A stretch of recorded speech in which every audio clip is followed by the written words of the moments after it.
Perfect. So now looking at the key themes.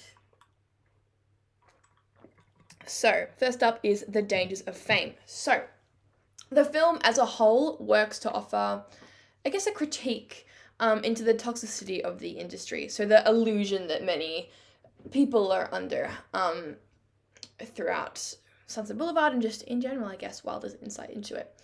So Norma's refusal to accept her fated career, I guess, is kind of that ideology that I've said before, how fame, is thought to be eternal or everlasting, and really it's not. It's quite short-lived in most cases because the industry progresses. We have that silent film era, the talkies, the golden age.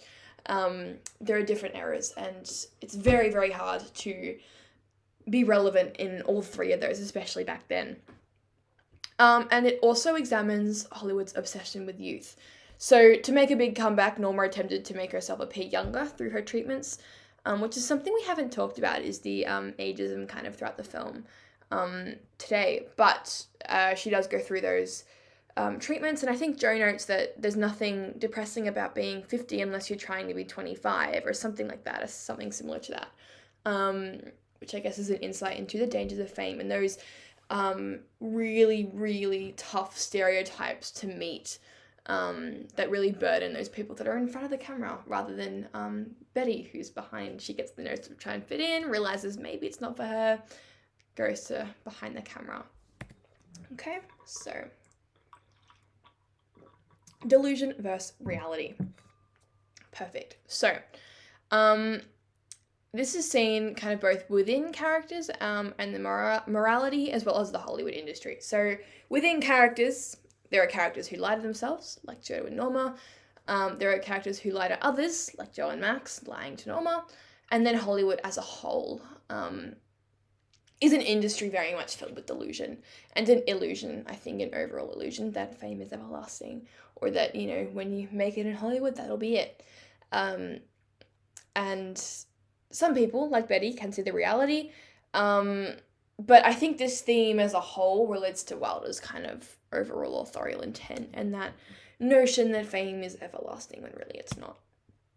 I told you I'd mention it a couple times today. Anyway, moving on to gender roles. So gender norms are explored throughout the characters and their relationships, primarily with each other. So Joe does not embody the typical 1950s American male traits in his relationship with Norma. I said this a bit before, but I guess expanding upon it, very, very submissive towards Norma and gets more and more submissive throughout their relationship. On the other hand, Norma does not embody the typical 1950s American female traits. She holds a lot of power in the relationship. She's quite manipulative over Joe. And that's a deliberate act done by Wilder and the scriptwriters of the film. So Norma also holds power over Max, and even in a way DeMille. They're both very, very sympathetic towards her and do things to kind of make her feel better in that way. So she does hold power over quite a few individuals.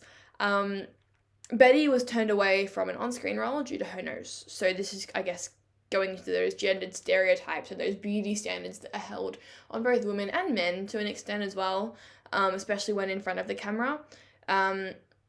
So Betty moves to become a writer, and this is kind of, this symbolizes her escape from the toxicity of the industry, I guess. But however, not everybody can escape like Norma and Joe. And that's just to name a few, I guess. Awesome. And film noir, very, very important technique, genre, theme that is really the overarching idea of the film. So there is a cynical, bleak tone that Wilder employs throughout the use of film noir techniques, or through the use of these techniques that fit under this genre. So in film noir, there are camera angles, like extreme close-ups, or maybe through a mirror, and this can kind of blur the line between illusion and reality, especially playing with lighting as well. So Norma's house is often quite dark. There are bars of light shining through, and the outside world is often presented as quite well lit.